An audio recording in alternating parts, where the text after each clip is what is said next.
Hello guys, welcome back to my YouTube channel Inside Materia. I hope आप सभी अच्छे होंगे और स्टडी कर रहे होंगे। गाइस, अगर आप फर्स्ट ईयर की सारी मेडिसिन पढ़ना चाहते हैं तो प्लीज़ सब्सक्राइब माय चैनल। यहाँ पर मैं आपको फर्स्ट ईयर की तीनों सेमेस्टर की सारी मेडिसिन पढ़ाने वाली हूँ। तो गाइस, आज की हमारी मेडिसिन है एंटीमोनियम क्रूडम। ये हमारी फर्स्ट ईयर के थर्ड सेमेस्टर की मेडिसिन है। गाइस, इस मेडिसिन के ना GIT, स्किन सिम्टम्स, हेडेक के symptoms and baby, antimonium crudum का बेबी, ये सारे सिम्टम्स ना बहुत इंपॉर्टेंट है और एग्ज़ाम में कई बार पूछे जाते हैं। मतलब रिपीटेडली इस यहाँ से पर्टिकुलर्स में पूछे जाते हैं एग्ज़ाम में। तो देखते हैं क्या है आज की हमारी मेडिसिन एंटीमोनियम क्रूडम में। तो इसका कॉमन नेम होता है सल्फाइड ऑफ एंटीमनी। इसका केमिकल फार्मूला है SbS3। For children and young people incline to grow fat, ये बच्चों के लिए और यंग पीपल की मेडिसिन है जो पहले ना क्या होते थे, काफ़ी पतली हुआ करते थे और उसके बाद एकदम उन्होंने फैट गेन कर लिया। फॉर एक्सट्रीम्स ऑफ लाइफ, मतलब जो अपनी लाइफ में इस टाइम पे क्या है, एक्सट्रीम्स पे है, यानी कि अपनी लाइफ में काफ़ी ज़्यादा स्ट्रगलिंग फेज में है वो। Old people with morning diarrhoea, मतलब जो ओल्ड पीपल होते हैं उनमें डायरिया देखने को मिलता है, morning diarrhoea. Suddenly become constipated, कभी कभी ये कैसा हो जाता है, कॉन्स्टिपेटेड भी हो जाता है।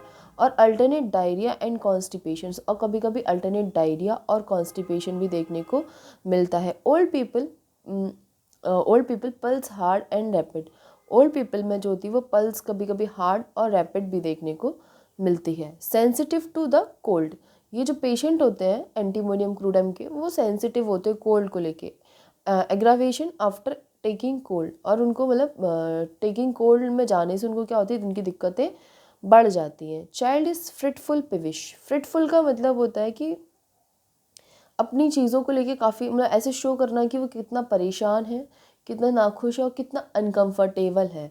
तो चाइल्ड इज़ फ्रिटफुल, बच्चा जो होता है काफ़ी ज़्यादा फ्रिटफुल होता है, पिविश, चिड़चिड़ा होता है। Can not bear to be touched और लुक्ड एट, उसको ना ना तो मतलब उसको ये बिल्कुल पसंद नहीं है कि कोई उसको छुए या कोई उसको देखे। बच्चा जो है उसको नहीं पसंद कि कोई उसको छुए या उससे उसकी तरफ देखे। सल्की, एकदम गुस्से वाले नेचर का है। Does not wish to speak और टू बी स्पोकन और बी स्पोकन टू, वो ना तो किसी से बात करना चाहता और ना ही ये चाहता है कि कोई उससे आकर बात करे। एंटीमोनियम क्रूडम का जो बेबी है वो नहीं चाहता कि कोई उससे आकर बात करे, या ना ही वो खुद किसी से बात करना चाहता है।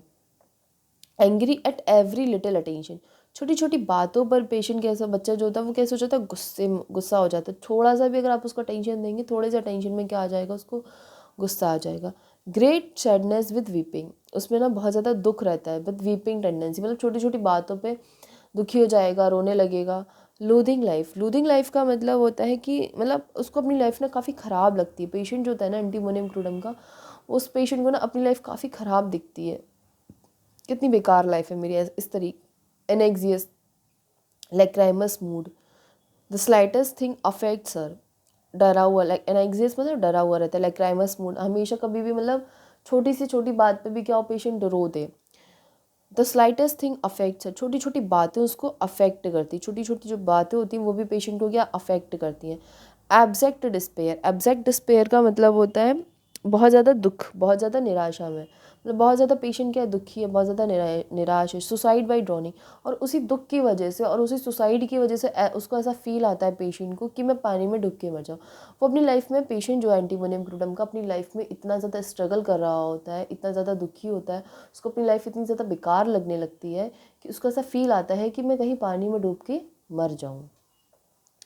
इररेजिस्टिबल desire to talk in rhymes और रिपीट वर्सेस, जो पेशेंट होता है ना वो अपनी बात को राइम्स की फॉर्म में या बार बार रिपीट करने वाली टेंडेंसी होती है। या तो अपनी बात को राइम्स की फॉर्म में कहेगा या फिर अपनी बात को बार बार क्या करेगा, वो रिपीट करेगा। Some sentimental mood in the moonlight, जो पेशेंट है उसका मूड जो है सेंटिमेंटल हो जाता है मून लाइट के टाइम पे। Specially ecstatic love, ecstatic love का मतलब होता है जब पेशेंट अपने प्यार के बारे में या अपनी फीलिंग्स के बारे में बहुत ज़्यादा खुल के बात कर रहा हो तब। Bad effects of disappointed affection, उसको ना बैड इफ़ेक्ट्स आते हैं डिसअपॉइंटेड अफेक्शन की वजह से। यानी कि पहले अगर वो कोई पेशेंट है, एंटीमोनियम क्रूडम का पेशेंट जो होता है मतलब किसी से पहले प्यार करता हो और उसने आके उसको चीट कर दिया, तो उसकी वजह से उसको प्रॉब्लम्स क्या होती है, बहुत ज़्यादा प्रॉब्लम्स बढ़ने लगती हैं।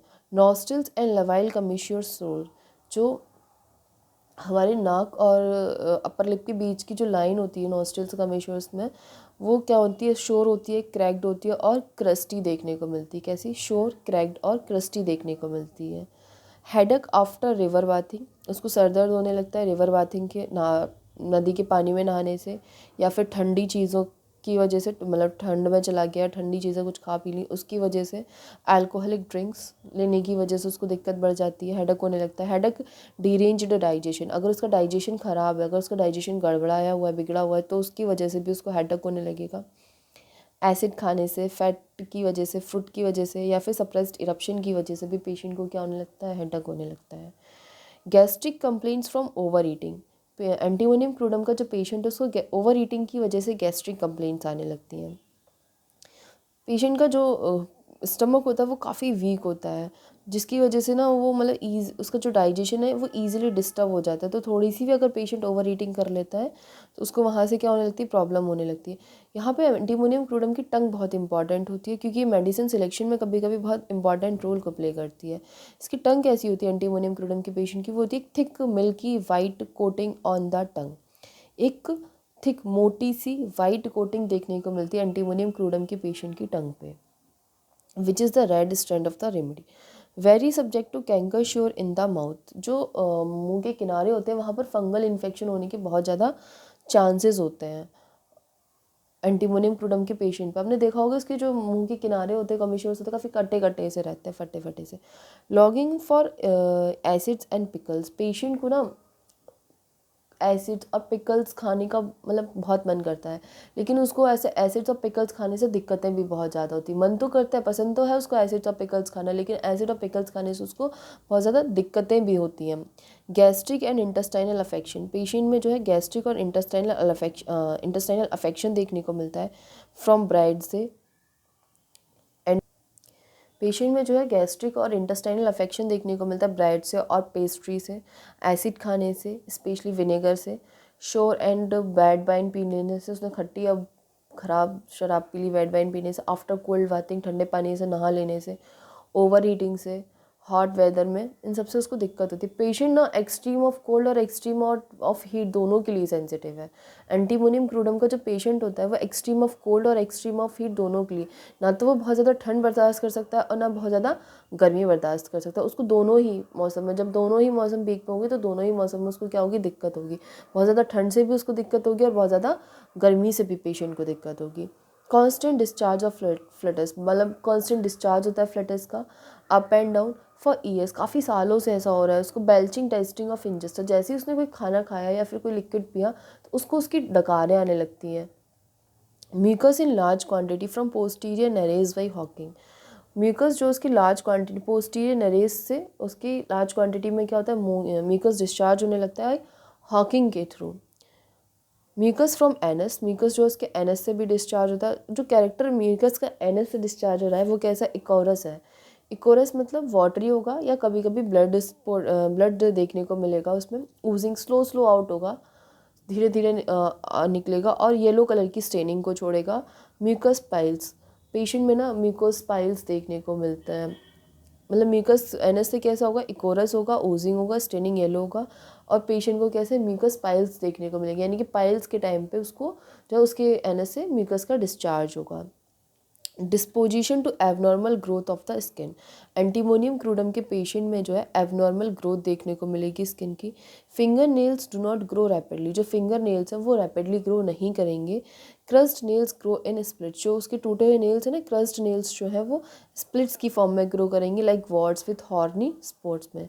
Large horny corns on soles of feet, आपने देखा होगा कि कुछ पेशेंट्स जो होते हैं उनके पैरों में, उनके पैर के फीट में सोल्स पे को ब्राउन ब्राउन कलर के छाले या गांठ टाइप की देखने को मिलती है, उसको हम हॉर्निकॉन्स बोलते हैं। तो ये काफ़ी बड़े बड़े होते हैं और बहुत ज़्यादा सेंसिटिव होते हैं व्हेन वॉकिंग, जब पेशेंट चलता है ना तो बहुत ज़्यादा सेंसिटिव होता है उससे, उसमें बहुत ज़्यादा चलते टाइम उसको बहुत ज़्यादा दिक्कत होती है, स्पेशली ऑन स्टोन पेमेंट्स पे। जब वो ऐसे पत्थर वाली सड़क नहीं होती वहाँ पर जब वो चलता है, पत्थरों पर जब वो उसको चलना पड़ता है तब उसको और ज़्यादा दिक्कत होती है।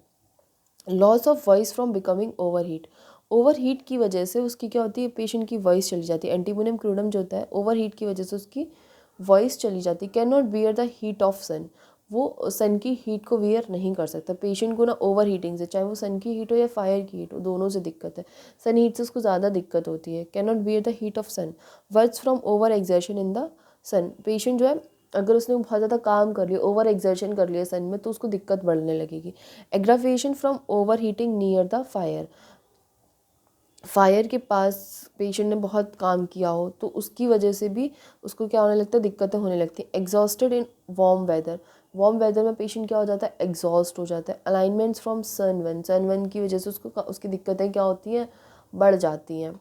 Whooping cough aggravate by being over heated in the sun और in a warm room, patient को वूपिंग कफ की शिकायत देखने को मिलती, कब दिखेगी, जब वो ओवर हीट हो रहा हो इन द सन में या फिर इन वार्म रूम में, उसको वूपिंग कफ होगा। Whooping cough from cold washing, ठंडे पानी से नहाने से भी उसको क्या होने लगेगी, वूपिंग कफ हो जाएगी। When symptoms reappear they change locality और go from one side of the body to the other, मतलब पेशेंट में सिम्टम्स अगर दोबारा आते हैं, मतलब एक बार ठीक होने के बाद दोबारा आते हैं, तो वो एक साइड से क्या हो जाएंगे, मतलब पहले अगर मान लीजिए कोई सिम्टम बॉडी में आया, वो राइट साइड आया, तो वो क्या होगा कि नेक्स्ट टाइम जब वो सिम्टम आएगा बॉडी में पेशेंट की में, तो वो लेफ़्ट साइड में आएगा। ठीक है, मतलब एक बार सिम्टम आया वो ठीक हो गया, मतलब राइट साइड एक बार सिम्टम आया वो ठीक हो गया, उसके बाद अगर उसको दोबारा कोई सिम्टम आता है तो लेफ्ट साइड आएगा। तो वही बोला, when symptom reappear they change locality और go from one side of the body to the other. Aversion to the cold bathing, ठंडे पानी से नहाने से उसको क्या होती हैं, दिक्कतें होती हैं। चाइल्ड क्राइज व्हेन वॉश्ड और बाथड विथ कोल्ड वाटर, बच्चे को ना ऐसे वो रोने लगेगा जब आप उसको ना ठंडे पानी से नहा देंगे तो, लेकिन उसको गर्म पानी से नहाने से अच्छा भी लगता है। Cold bathing causes violent headache, ठंडे पानी से नहाने की वजह से ना बच्चों को तुरंत सर दर्द होने लगेगा। कॉज सप्रेस्ड मेंसेस, फीमेल में ना ठंडे पानी से नहाने की वजह से उसकी मेंसेस जो है वो सप्रेस्ड हो जाएंगे। कोल्ड्स फ्रॉम स्विमिंग और फॉलिंग इनटू वाटर, स्विमिंग करने की वजह से, पानी में गिर जाने की वजह से तुरंत क्या होगा, पेशेंट को ठंड लग जाएगी, कोल्ड हो जाएगा। इसकी जनरल मॉडलिटीज़ की बात करें तो पेशेंट को जो है एग्रावेशन होता है after eating cold baths acid से, यानी कि खा लेने की वजह से। जब तक वो नहीं खाता तब तक वो ठीक रहता है, जैसे ही उसने कुछ खा लिया उसको दिक्कत उसकी बढ़ जाती है। ठंडे पानी से नहा लेने की वजह से, एसिड्स की वजह से, एसिड पसंद है उसको, एसिड पिकल्स खाना पसंद है, लेकिन खाने के बाद उसको उससे दिक्कतें होती हैं पेशेंट को। श्योर वाइन की वजह से, आफ्टर हीट ऑफ सन और फायर, मतलब सन की हीट की वजह से और उसके फायर की वजह से। एक्सट्रीम्स ऑफ कोल्ड और हीट, मैंने बताया ना उस पेशेंट को एक्सट्रीम ऑफ कोल्ड और एक्सट्रीम ऑफ हीट दोनों में दिक्कत है। Amelioration in the open air, open air में उसको आराम मिलता है, रेस्ट के टाइम पे उसको आराम मिलेगा। आफ्टर अ वार्म वाटर, गर्म पानी से नहाने से भी उसको क्या मिलेगा, आराम मिलता है पेशेंट को। तो फ्रेंड्स, ये थी हमारी आज की medicine antimonium crudum. I hope आपको लेक्चर पसंद भी आया होगा और समझ भी आया होगा। अगर आपको किसी भी तरीके का कोई डाउट है या कोई वर्ड आपको जो है नहीं समझ में आया हो इस मीनिंग इस मेडिसिन में, तो आप मुझसे कमेंट सेक्शन में पूछ सकते हैं। अगर आपको वीडियो पसंद आई हो तो like share and subscribe. Thanks for watching.